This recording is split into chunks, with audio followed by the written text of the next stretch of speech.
Hello बच्चों, आज हम स्टार्ट करने जा रहे हैं अपना ये आपका एनसीईआरटी की बुक का क्लास 6 का चैप्टर है। चैप्टर का नाम है नौकर। ठीक है, इसको लिखा है अनु बंदोपाध्याय ने। तो देखते हैं इस चैप्टर में क्या है। आश्रम में गांधी कई ऐसे काम भी करते थे जिन्हें आमतौर पर नौकर चाकर करते थे। जिस जमाने में वे बैरिस्ट्री से हजारों रुपए कमाते थे, उस समय भी वे प्रतिदिन सुबह अपने हाथ से चक्की आटा पीसा करते थे। मतलब ये जो आपका बेसिकली चैप्टर है ये किसके ऊपर है? गांधी जी के ऊपर है। गांधी जी की स्टोरी इसमें आपको दी हुई है कि आश्रम में गांधी जी कई ऐसे काम करते थे जिन्हें आमतौर पर नौकर चाकर करते थे। मतलब गांधी जी को इस चीज़ से कोई प्रॉब्लम नहीं होती थी कि मैं ये काम नहीं करूँगा, ये काम नौकर का है तो ये काम मैं क्यों करूँ। तो गांधी जी नौकर चाकर के काम भी करते थे। जिस जमाने में वो बैरिस्ट्री क्या होता है? बैरिस्ट्री होता है वकालत। जो लॉयर होते हैं ना उसको बोलते हैं हम लोग बैरिस्ट्री। तो जिस जमाने में वे बैरिस्ट्री से हजारों रुपए कमाते थे, उस समय वे प्रतिदिन सुबह अपने हाथ से चक्की पर आटा पीसा करते थे। मतलब सुबह आप ये देखो यहाँ बनी हुई है ना आटा चक्की। ये चक्की है, इसमें हम लोग इसमें पहले के लोग आटा पीसते थे। तो ये जो गांधी जी थे ये क्या करते थे इसमें, मतलब बैरिस्ट्री से वो हज़ारों रुपए कमाते थे। वकालत करके वो उस टाइम पे हज़ारों रुपए कमाते थे। आज से कितना टाइम पहले की बात है। उस टाइम पर पैसों की बहुत ज़्यादा वैल्यू थी। 1000 रुपीज़ तो मतलब बहुत ज़्यादा थे। बट उस टाइम पर भी उनको ये नहीं था कि मैं कैसे मैं तो वकील हूँ तो क्यों मैं आटा चक्की पीसूँ। फिर भी वो इस चक्की पर आटा पीसा करते थे। चक्की चलाने में कस्तूरबा और उनके लड़के भी हाथ बटाते थे। तो कस्तूरबा कौन है? कस्तूरबा उनकी वाइफ है। इस प्रकार घर में रोटी बनाने के लिए महीन या मोटा आटा वे खुद ही पीस लेते थे।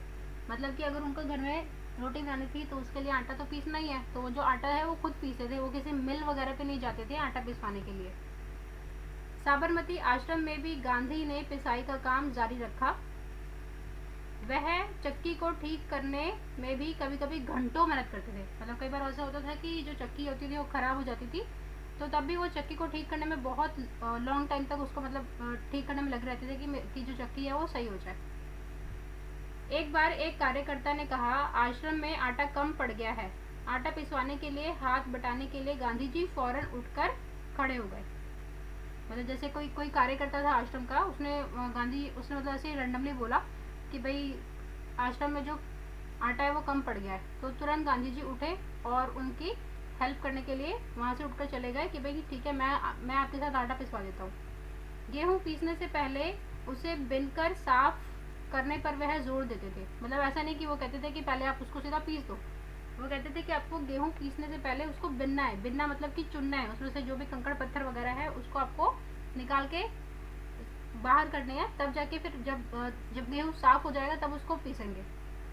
कोपीनधारी इस महान व्यक्ति को अनाज बीनते देखकर उनसे मिलने वाले लोग हैरत में पड़ जाते थे कि मतलब गांधी जी इतने ज़्यादा पढ़े लिखे हैं लेकिन फिर भी इस तरह से धोती पहन के रखते हैं। और मतलब वो बैरिस्टर बाबू है, मतलब एक तरह से वकील हैं वो, लेकिन फिर भी आटा बीनने का वो काम कर अनाज बीनने का वो काम कर रहे हैं। तो बाहरी लोगों के सामने शारीरिक मेहनत का काम करते गांधी जी को शर्म नहीं लगती थी। मतलब गांधी जी के अंदर बिल्कुल भी कोई ऐसा नहीं था कि उनके अंदर कोई घमंड था कि भाई मैं तो बैरिस्टर हूँ तो मैं इस तरह का काम क्यों करूँ। उनके लिए कोई काम छोटा या कोई काम बड़ा नहीं होता था। अब अगला देखते हैं हम लोग। एक बार उनके पास कॉलेज के कई छात्र मिलने आए। उनको अंग्रेजी भाषा के अपने ज्ञान का बड़ा गर्व था। मतलब जो कॉलेज के स्टूडेंट्स थे उनको बहुत ज़्यादा घमंड था कि भाई हमें तो अंग्रेजी लैंग्वेज आती है, हमें तो इंग्लिश आती है। गांधी से बातचीत के अंत में वो बोले, बापू यदि मैं आपकी कोई सेवा कर सकूं तो कृपया मुझे अवश्य बताएं।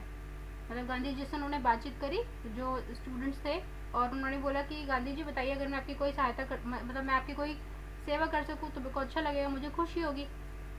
उन्हें आशा थी कि बापू उन्हें कुछ पढ़ने लिखने का काम देंगे। गांधी जी ने उनके मन की बात ताड़ ली और बोले, अगर आपके पास समय हो तो इस थाली के गेहूं बीन डालिए। मतलब जो स्टूडेंट्स थे वो सोच के बैठे थे कि भाई चलो हमें गांधी जी तो कोई पढ़ने लिखने का काम देंगे, लेकिन गांधी जी ने क्या बोला कि अगर आपके पास टाइम है और अगर सही में आप मेरी सेवा करना चाहते हो तो आपको क्या करना है, आपको ये जो थाली है इसके गेहूं बीनने हैं आपको। आगंतुक बड़ी मुश्किल में पड़ गए, लेकिन अब तो कोई चारा नहीं था, क्योंकि भी उन्होंने तो कहा था कि हाँ अगर आप चाहते हो कि मैं आपकी कोई हेल्प करूँ तो आप मुझे बताओ। तो उनके पास कोई चारा नहीं था और फिर उनको गेहूं बीनना पड़ा। 1 घंटे तक गेहूं बीनने के बाद वह थक गए और गांधी से विदा मांगकर चले गए वहाँ से। कुछ वर्षों तक गांधी ने आश्रम के भंडार का काम संभालने में मदद की। वहाँ पे आश्रम में भंडार घर होता है। भंडार घर मतलब कि जैसे हम लोग अपने घर में खाने के लिए चीज़ों को स्टोर करते हैं, पहले से सब्जियां लेकर आते हैं, अनाज लेकर आते हैं, गेहूं वगैरह लाते हैं, दालें लाते हैं, तो उसको बोलते हैं भंडार घर। तो गांधी जी आश्रम में क्या करते थे, जो भंडार का काम था वो देखते थे।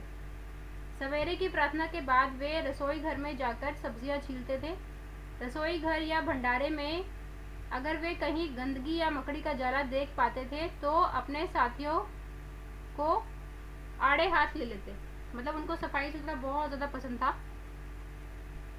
रसोई घर में या फिर भंडार घर में उनको कोई थोड़ी सी भी गंदगी दिख जाए या फिर कोई मकड़ी का जाला दिख जाए तो अपने साथियों की तो मतलब उस टाइम पे सोचो खैर नहीं है, वो मतलब बहुत ज़्यादा नाराज़ होते थे कि इतनी गंदगी क्यों पड़ी हुई है भंडार घर में, इसको साफ़ सुथरा रखना है आप लोगों को। उन्हें सब्जी फल और अनाज के पौष्टिक गुणों का ज्ञान था। मतलब उनको सब्जी फल और अनाज का भी काफ़ी ज़्यादा अच्छा नॉलेज था कि मतलब कौन सी सब्जी अच्छी है, कौन सा फल अच्छा है। एक बार एक आश्रमवासी ने बिना धोए आलू काट दिए। गांधी जी ने उसे समझाया कि आलू और नींबू को बिना धोए नहीं काटना चाहिए। मतलब उनको साफ सफाई इतनी ज़्यादा पसंद थी कि आश्रम वासी ने क्या किया था, बिना धोए आलू को काट दिया था। तो फिर तो गांधी जी ने बोला कि नहीं, आपको बिना धोए आलू और नींबू नहीं काटने, जब तक आप धोगे नहीं तब तक उसको काट नहीं सकते हो। आगे देखते हैं हम लोग।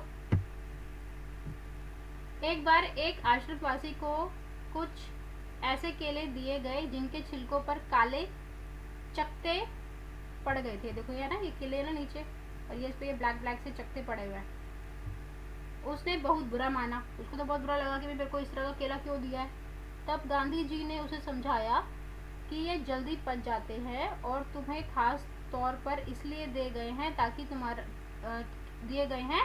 तुम्हारा हाजमा कमज़ोर है। मतलब तुम्हारा जो तुम जल्दी से डाइजेस्ट नहीं कर पाते हो। हाजमा मतलब यहाँ पे होता है डाइजेस्ट करना, तो तुम जल्दी से डाइजेस्ट नहीं कर पाते हो। ऐसा नहीं कि ये केले ख़राब है, ये बस जो केले हैं थोड़े से ज़्यादा पके हुए हैं, तो अगर तुम इसे खाओगे तो ये तुम्हें जल्दी से डाइजेस्ट हो जाएंगे, पच जाएंगे मतलब तुम्हें। गांधी आश्रम वासियों को अक्सर स्वयं ही भोजन परोसते थे। इस कारण से वे बेचारे बेस्वाद उबली हुई चीज़ों के विरुद्ध कुछ भी नहीं कह पाते थे। तो गांधी जी क्या करते थे, वो अक्सर वो खुद ही मतलब जो खाना वगैरह था वो देते थे लोगों को। तो जिस कारण से अगर उन बेचारों को भी कोई कुछ बेस्वाद खाना मिल जाए या कोई उबली हुई चीज़ें मिल जाए जिसमें कि मसाला वगैरह कुछ डाला ही नहीं है, तो बेस्वाद ही होगा ना वो खाना कोई अच्छा मतलब टेस्ट तो उसमें होता नहीं है। लेकिन फिर भी वो बेचारे कुछ नहीं बोल पाते थे क्योंकि गांधी जी ने वो खाना परोसा है तो उनको खाना पड़ता था।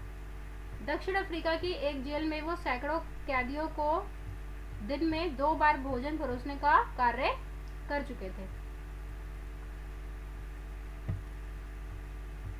आश्रम का एक नियम था कि सब लोग अपने बर्तन खुद साफ करेंगे। मतलब उन्होंने एक नियम बना रखा था कि खाना खाने के बाद सब कोई लोग अपने बर्तन खुद साफ करेंगे। ऐसा नहीं है कि वहाँ पे बर्तन का ढेर लग जाएगा और एक जो बंदा है वो सिर्फ बर्तन ही धोता रहेगा। तो इसलिए उन्होंने नियम बनाया था कि सब लोग खाना खाने के बाद अपने बर्तन खुद साफ करेंगे। रसोई के बर्तन बारी बारी कुछ लोग दल बांध कर धोते थे। अब जो उन्होंने खाना खाया, थाली जो थी उनकी खाने वाली थाली थी, कटोरी थी, वो तो वो लोग खुद धोएंगे। लेकिन जो रसोई के बर्तन होते हैं, रसोई के बर्तन मतलब जिसमें उन्होंने खाना बनाया, जैसे कि पतीला वगैरह हो गया, कढ़ाई वगैरह हो गई, जिसमें सब्जी बन रही है, जिसमें चावल बन रहे हैं, तो उसके लिए उन्होंने क्या कर रखा था, कुछ लोगों का ग्रुप बना रखा था और वो जो ग्रुप थे वो बारी बारी रसोई के बर्तन धोते थे। एक दिन गांधी जी ने बड़े बड़े पतीलों को खुद साफ करने का काम अपने ऊपर ले लिया, क्योंकि लोग इतने सारे थे तो ऑब्वियसली बड़े बड़े पतीलों में काम होता था। तो उन्होंने कहा कि भाई अब ये जो बड़े बड़े पतीले हैं इनको मैं खुद साफ करूँगा। इन पतीलों की पेंदी में खूब कालिख लगी हुई थी। कालिख आपको पता हो, जो ब्लैक होता है ना, जब वो खाना बनाते हैं तो नीचे वो ब्लैक से हो जाता है उसके तले में, मतलब नीचे की साइड पे बर्तन पे। तो जो पतीले थे उसकी पेंदी में बहुत सारी कालिख लगी हुई थी राख भरे हाथों से वह एक पतीले को खूब जोर जोर से रगड़ने लगे। मतलब वो कालिख हटाने के लिए वो राख जो होती है, राख, उससे वो जोर जोर से उसको रगड़ने लगे। तभी कस्तूरबा वहां आ गई। कस्तूरबा उनकी वाइफ जो थी वहां पर वो आ गई। उन्होंने पतीले को पकड़ लिया और बोली, यह काम आपका नहीं है, इसे करने को और बहुत से लोग हैं, आप क्यों कर रहे हो ये काम। गांधी जी को लगा कि उनकी बात मान लेने में ही बुद्धिमानी है और वे चुपचाप कस्तूरबा को उन बर्तनों की सफाई का काम सौंप कर चले गए। मतलब उन्होंने कहा चलो ठीक है भाई, अगर आप कह रहे हो कि काम मुझे नहीं करना तो आप कर दो ये काम, और फिर वो वहां से चले गए। इसके बाद क्या हुआ, बर्तन एकदम चमकते ना हो तब तक गांधी जी को संतोष नहीं होता था। मतलब गांधी जी को बर्तन एकदम साफ सुथरे, एकदम शाइन मारते हुए पसंद थे। एक बार जेल में उनको जो मददगार दिया गया था उसके काम से असंतुष्ट होकर उन्होंने बताया कि वे खुद कैसे लोहे के बर्तनों को भी मांझकर चांदी सा चमका सकते थे। मतलब उनको, जब वो जेल में थे तो उनको एक मददगार दिया था, लेकिन वो अच्छा काम नहीं करता था, तो गांधी जी को उसका काम बिल्कुल भी पसंद नहीं आता था। तो फिर गांधी जी ने उसको बताया था कि अगर आप मेरे को लोहे के बर्तन दे दोगे तभी मैं उसको इतना अच्छे से साफ करूंगा कि वो एकदम चांदी जैसे चमकेंगे। जब आश्रम का निर्माण हो रहा था उस समय वहां आने वाले कुछ मेहमानों को तंबुओं में सोना पड़ता था। ठीक है, जब आश्रम उस टाइम में बन रहा था तो वहाँ पे जो मेहमान आते थे, क्योंकि ऑब्वियसली आश्रम बन रहा है तो उतना स्पेस तो नहीं होगा ना वहाँ पे, तो आने वाले जो लोग होते थे उनको तंबू, जो टेंट होते हैं, टेंट बना के फिर उसके अंदर उनको सोना पड़ता था। एक नवागत को पता नहीं था कि अपना बिस्तर कहाँ रखना चाहिए, इसलिए उसने बिस्तर को लपेट कर रख दिया। मतलब एक कोई नया पर्सन था वहाँ पे, न्यू आया था, उसको नहीं पता था कि सारे लोग अपना बिस्तर कहाँ रखते हैं, तो उसने क्या करा, अपने बिस्तर को ऐसे रोल करके, जैसे देखो यहाँ पे रोल करके रखा हुआ है ना इसमें इमेज में यहाँ पर, तो उन्होंने रोल करके रख दिया था। यह पता लगाने के लिए चला गया कि उसे, तो इसलिए उसने बिस्तर को लपेट कर रख दिया। यह पता लगाने के लिए चला गया कि उसे कहाँ रखना है, मतलब पहले उसने बिस्तर को लपेट कर रखा और फिर वो वहाँ से चला गया कहीं और, मतलब किसी से पूछने के लिए कि एग्जैक्टली बिस्तर को रखते कहाँ है। लौटते समय उसने देखा कि गांधी जी खुद उसका बिस्तर कंधे पर उठाए चले जा रहे हैं। मतलब उन्होंने, गांधी जी ने बिस्तर उठाया और फिर वहाँ से जाने लगे उसको सही जगह पर रखने के लिए।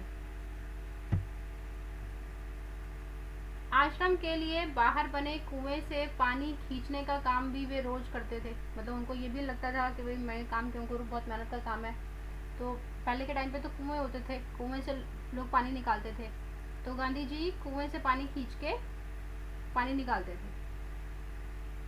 एक दिन गांधी कुछ अस्वस्थ थे और चक्की पर आटा पीसने का काम में हिस्सा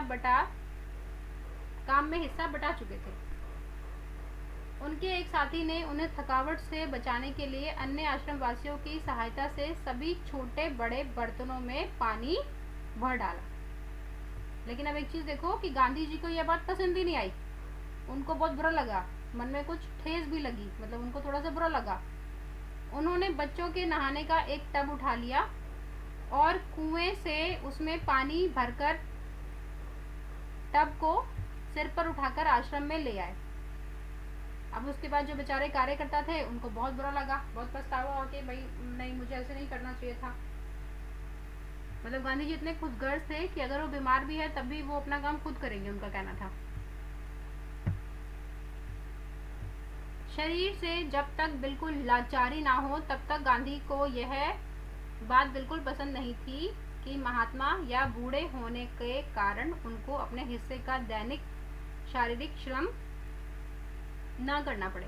मतलब कि जब तक वो शरीर से बिल्कुल लाचार नहीं होते थे ना, मतलब जब तक बिल्कुल ही वो एकदम परेशान नहीं हो जाते थे कि भाई ठीक है अब तो मैं बिल्कुल काम कर ही नहीं सकता, मतलब अगर उनके शरीर में जरा सी भी जान है तो वो अपना काम खुद करा करते थे और उनको बिल्कुल नहीं पसंद था कि उनका काम कोई और करे।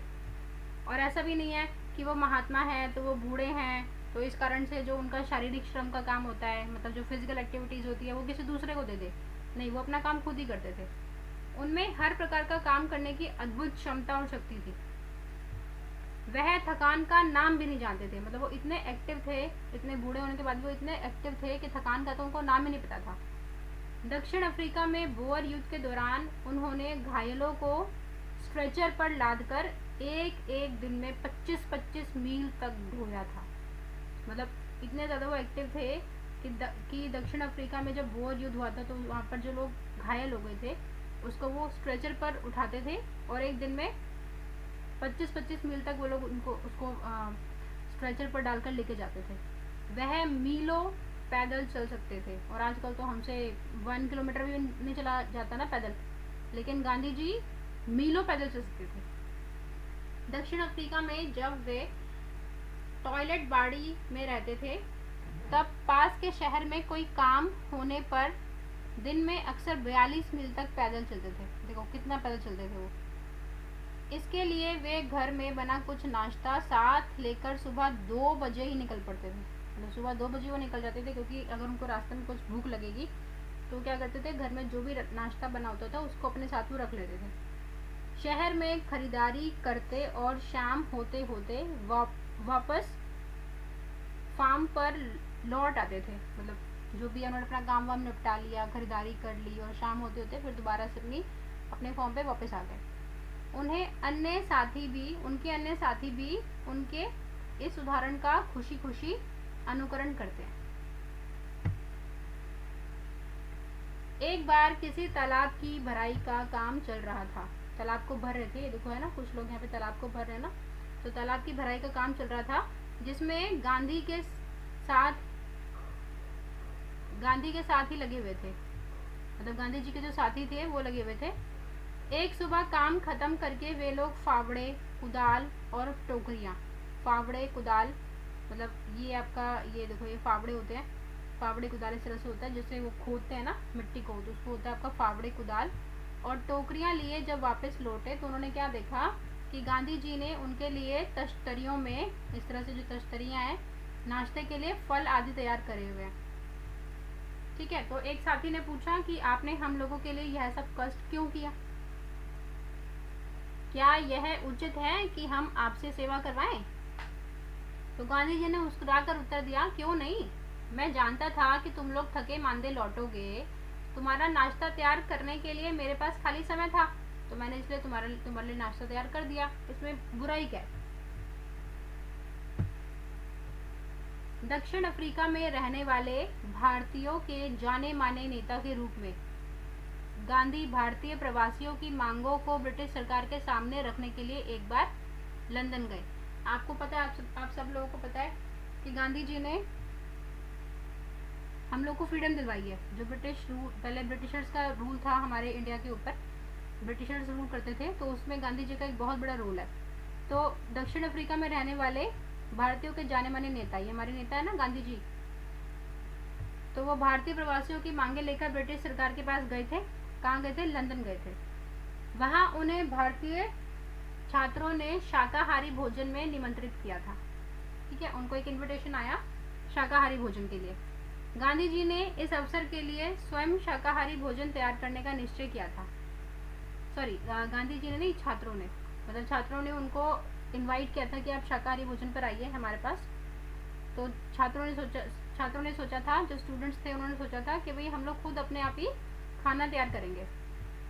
तीसरे पहर 2 बजे एक दुबला पतला और छरहरा आदमी, वो दुबले से थे, पतले से थे, छरहरे से, शरीर में जान तो थी नहीं उनके, आकर उनमें शामिल हो गया और तश्तरियाँ धोने, सब्जी साफ करने और अन्य छुटपुट काम, मतलब छोटे छोटे कामों में उनकी मदद करने लगे। मतलब कि गांधी जी खुद ही वहाँ पहुँच गए और जो स्टूडेंट्स थे वो जो खाना प्रिपेयर कर रहे थे उनकी वहाँ पर जाके वो हेल्प करने लग गए।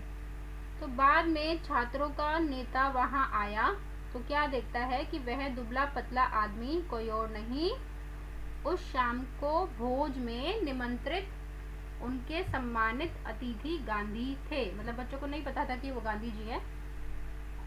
तो बाद में जब जो छात्रों के नेता थे, जो छात्रों का लीडर था, वो वहाँ पहुँचा तो उन्होंने क्या देखा कि गांधी जी खुद वहाँ पे आए हुए हैं और उनकी बच्चों की हेल्प करवा रहे हैं खाना बनाने में। गांधी दूसरों से काम लेने में बहुत सख्त थे, मतलब उनको काम लेना बहुत अच्छे से आता था, लेकिन अपने लिए दूसरों से काम करना उन्हें नापसंद था। कि मतलब कोई दूसरा उनके लिए काम करे, उनको ये चीज़ नहीं पसंद थी। लेकिन अगर कभी दूसरों से वो काम ले रहे हैं तो फिर वो लेंगे, छोड़ेंगे नहीं उनको। एक बार राजनीतिक सम्मेलन में गांधी जब डेरे पर लौटे तो रात हो गई थी। ठीक है, बहुत रात हो गई थी।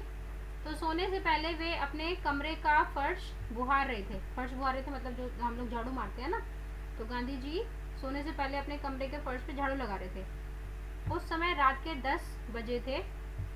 एक कार्यकर्ता ने दौड़कर गांधी के हाथ से बुहारी ले ली। मतलब वो जो एक कार्यकर्ता था दौड़ के आया, मददगार जो था वो दौड़ के आया और उन्होंने गांधी के हाथों से बुहारी मतलब झाड़ू ले लिया। जब गांधी गांव का दौरा कर रहे होते उस समय रात को यदि लिखते समय लालटेन का तेल खत्म हो जाता था तो वे चंद्रमा की रोशनी में ही पत्र पूरा कर लेना ज़्यादा पसंद करते थे। मतलब ऐसा नहीं है कि अगर वो कुछ काम कर रहे हैं तो लाइट चली गई तो काम को फिर अगले दिन पे छोड़ देंगे। वो क्या करते थे, चंद्रमा की रोशनी होती थी वहीं पर जाके अपना लेटर लिखना शुरू करते थे और उसको ख़त्म करते थे। लेकिन सोते हुए अपने किसी थके हुए साथी को नहीं जगाते थे। मतलब लेकिन किसी भी अपने टायर्ड जो उनका साथी है उनको नहीं परेशान करते थे कि भाई लाइट चली गई तो मैं कैसे काम करूं, इस तरह से। नोआखाली पद यात्रा के समय गांधी जी ने अपने शिविर में केवल 2 आदमियों को ही रहने की अनुमति दी। इन दोनों को नहीं मालूम था कि खाखरा कैसे बनाया जाता है। आपको पता है खाखरा एक गुजराती डिश होती है, तो उनको नहीं आता था कि भाई खाखरा कैसे बनाया जाता है। तो इस पर गांधी स्वयं रसोई में जा बैठे और निपुण रसोइयों की तरह उन्होंने खाखरा बनाने की विधि बताई। मतलब जब उन्होंने खुद खाखरा बनाना शुरू कर दिया, उनको समझाया भी सिखाया भी कि कैसे खाखरा बन सकता है। उस समय गांधी की अवस्था 78 वर्ष की थी। आप खुद देखो 78 ईयर्स के थे उस टाइम पर गांधी जी। 78 ईयर्स में कि कितने ज़्यादा एक्टिव थे। गांधी को बच्चों से बहुत प्रेम था। उनके बच्चों के जन्म के 2 माह बाद उन्होंने कभी किसी दाई को बच्चे की देखभाल के लिए नहीं रखा। मतलब 2 मंथ तक तो कोई दाई चाहिए होती है। दाई मतलब जो हेल्पिंग हैंड होती है वो चाहिए होती है, लेकिन 2 महीने के बाद वो किसी दाई को नहीं रखते थे बच्चों की देखभाल के लिए। वे मानते थे कि बच्चे के विकास के लिए माँ बाप का प्यार और उनकी देखभाल अनिवार्य है। वे माँ की तरह बच्चों की देखभाल कर सकते थे, खिला पिला और बहला सकते थे। मतलब बच्चों को बहुत प्यार करते थे, छोटे बच्चों को। एक बार दक्षिण अफ्रीका में जेल से छूटने के बाद घर लौटने पर उन्होंने देखा कि उनके मित्र की पत्नी श्रीमती पोलक बहुत ही दुबली और कमज़ोर हो गई थी। उनका एक फ्रेंड था, उसकी जो वाइफ थी श्रीमती पोलक नाम है उनका, तो बहुत ज़्यादा पतली और कमज़ोर हो गई थी। उनका बच्चा दूध पीना नहीं छोड़ा था और वह उसका दूध छुड़ाने की कोशिश कर रही थी।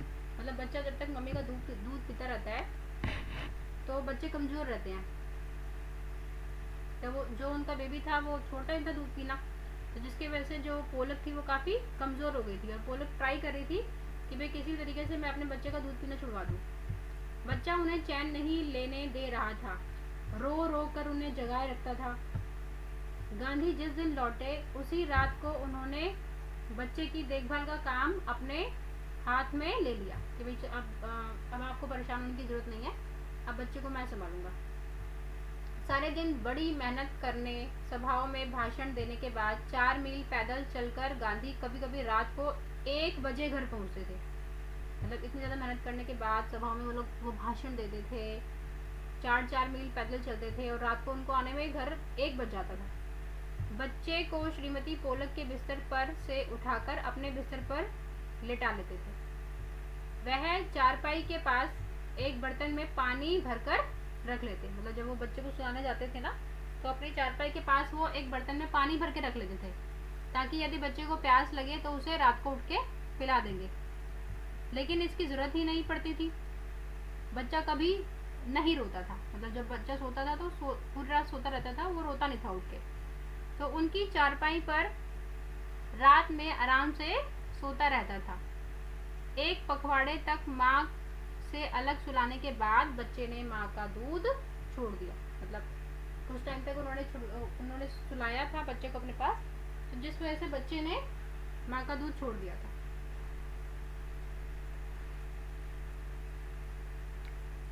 आगे देखते हैं। गांधी अपने से बड़ों का बड़ा आदर करते थे, मतलब जो उनसे बड़े थे उनका भी काफ़ी रिस्पेक्ट करते थे। दक्षिण अफ्रीका में गोखले गांधी के साथ ठहरे हुए थे। ठीक है, दक्षिण अफ्रीका में वो किसका ठहरे हुए थे? गोखले गांधी के साथ। तो उस समय गांधी ने उनके दुपट्टे पर इस्त्री की, मतलब जो गोखले जी थे उनके दुपट्टे पे वो इस्त्री करते थे, प्रेस करते थे। इस्त्री मतलब प्रेस करना। वह उनका बिस्तर ठीक करते थे, उनको भोजन परोसते थे और पैर दबाने को भी तैयार रहते थे। मतलब वो ऐसा नहीं है, मतलब बहुत ज़्यादा उनको रिस्पेक्ट देते थे, उनको खाना परोस के देते थे, उनके दुपट्टे पे इस्त्री करते थे। जब रात को सोने जाते थे तो उससे पहले उनका बिस्तर ठीक कर दिया करते थे, इवन उनके पैरों को भी दबाने को तैयार रहते थे। गोखले बहुत मना करते थे लेकिन गांधी जी नहीं मानते थे।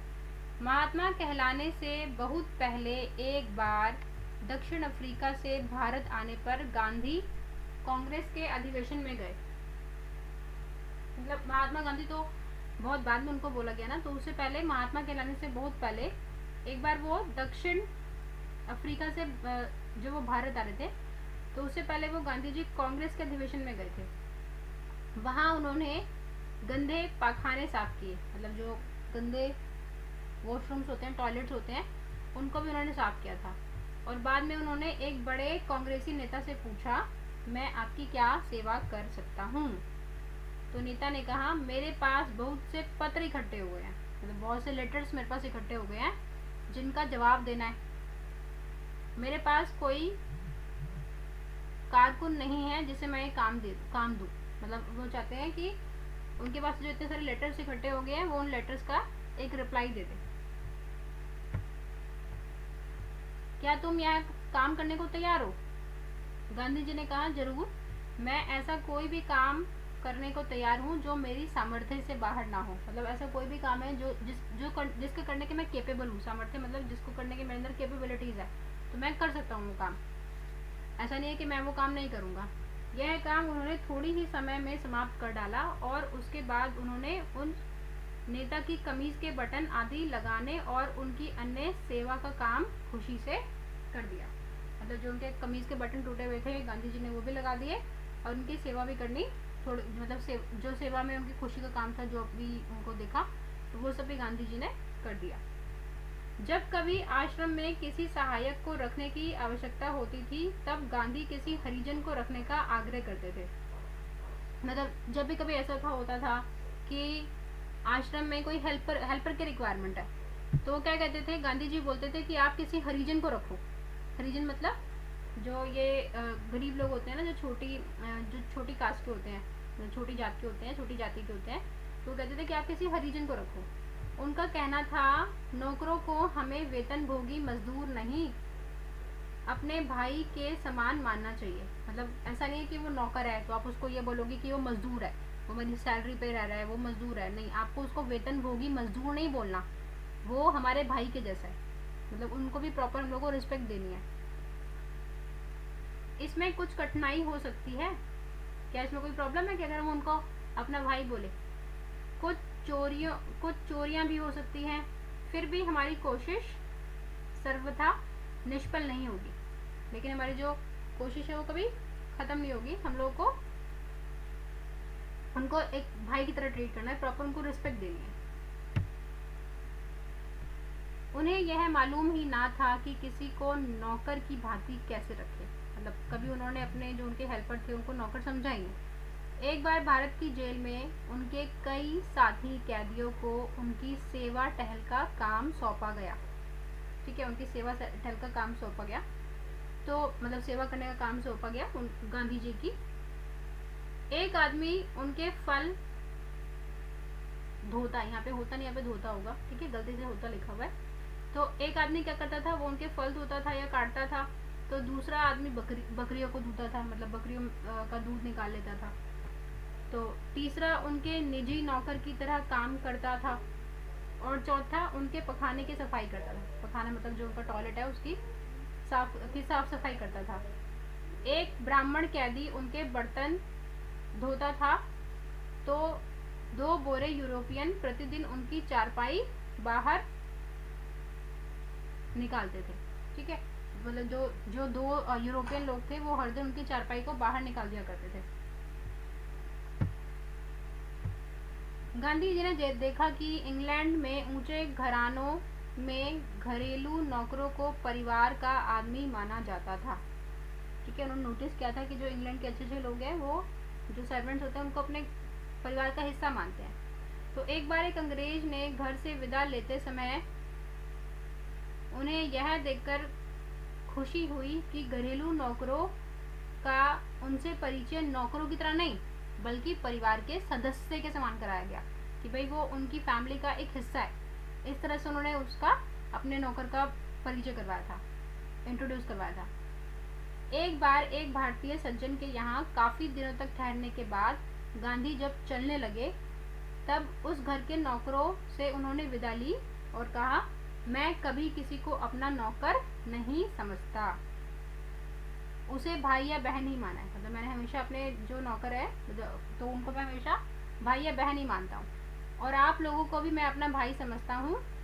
आपने मेरी जो सेवा की है उसका प्रतिदान देने का सामर्थ्य मुझ में नहीं है। मतलब कि मैं इतने टाइम आपके यहाँ पे रहा हूँ और आप लोगों ने मेरी सेवा की है तो उसका प्रतिदान मैं नहीं दे सकता, इतने मेरे अंदर कैपेबिलिटी नहीं है कि मैं उसका कर्ज चुका सकूँ। लेकिन ईश्वर आपको इसका पूरा फल देंगे, लेकिन भगवान आपको इसका पूरा फल देंगे।